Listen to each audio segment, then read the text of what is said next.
One other proof that I think is big for me, that I still think that globe believers don't quite understand what we're saying, but the fact that we have to believe that the sun is closer to us during this southern summer.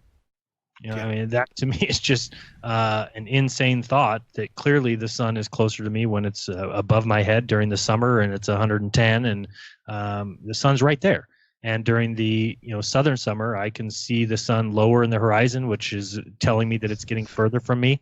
And yet I'm supposed to believe that it's actually 3 million miles closer, or 475 or 375 Earth diameters closer. It's insane. Yeah, it's almost 400 Earth diameters closer, like 396 or something like that. It's crazy. It makes absolutely no sense. And of course, the rebuttal to that is, well, no, it's because of the angle that the light is hitting. It's like, get real. The angle is going to be the same regardless. Remember that the sun is supposedly 850,000 miles in diameter. So the angle should be absolutely irrelevant.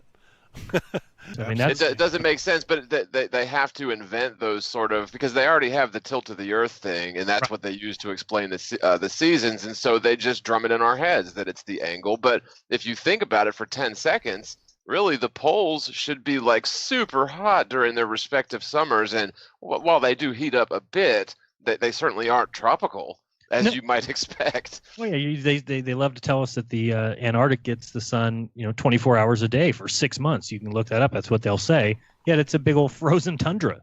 You're telling me the sun is just orbiting circles, or I guess we're orbiting whatever, but whatever, you're in the south, so the sun is beating down on you for whether it be 3 months, 6 months, 5 months, and there is no melting of that ice at all. And it's 400 times closer to the sun.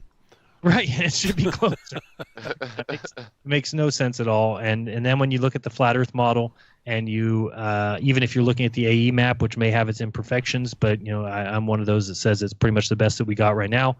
And as that sun goes around, it just makes more sense that as you get further away from the sun, you get colder and colder, to the point where you get out towards the middle of Antarctica, and the sun may be hitting it, and you may get 24 hours of daylight. But it certainly is not the same as the sunlight that we get here that would melt ice in a few hours. Exactly. Yep. I mean, this says it all, doesn't it? I mean, right there, that pretty much says it all. You look at this image on a ball Earth, and the heat wave patterns is where we're looking at the actually the ocean currents right now, right? And you look at it on a flat Earth, and I mean, what else is there to say? And people say that the AE map is inaccurate. Well, if it's so inaccurate, then why is it that the air currents and the ocean currents seem to match perfectly, going along inside of a contained atmosphere and seabed, right? And the seawater is contained also. It absolutely goes along with that. It appears to be. Appears to agree with it 100% versus a globe, which makes no sense whatsoever. No, and it's also used by pilots. In fact, 2 days ago, I get a contact by I don't know the name in English. The guys that work on the plane. Oh, the airframe and power plant mechanics, A&P mechanics. No mechanics. I mean the guys that bring you the dinner. Oh, the stewardesses. Stewardess. Yeah. Yeah. So I have. There you go. Flight attendants, exactly. Politically correct. Right. Yeah, exactly. Flight attendant. So she sent me, because she's a woman. She sent me. She's from. She's from Dubai, not Dubai, sorry, Arabian Airways, and she traveled, the base is in Dubai, and she travels all around the world, even go to Australia and things like that, and the husband is a pilot, and both are flat earthers. And he sent me the blueprint, for example, for the wind currents, and it's based on the AE map. And so is like radio. It's a radio, and in fact, he told me, and he sent me the picture that, for example, in the simulations, when they train, they are not allowed. There is no, for example, way to fly over Antarctica. It's not in the computer. For example, yeah, you fly and you take into a point, and you are not able to continue flying. You know, the plane is all the time turning back to the continents. Right. And you know, and she sent me all the papers from I trying to look it into my cell phone, but in fact, of course, I cannot make it public.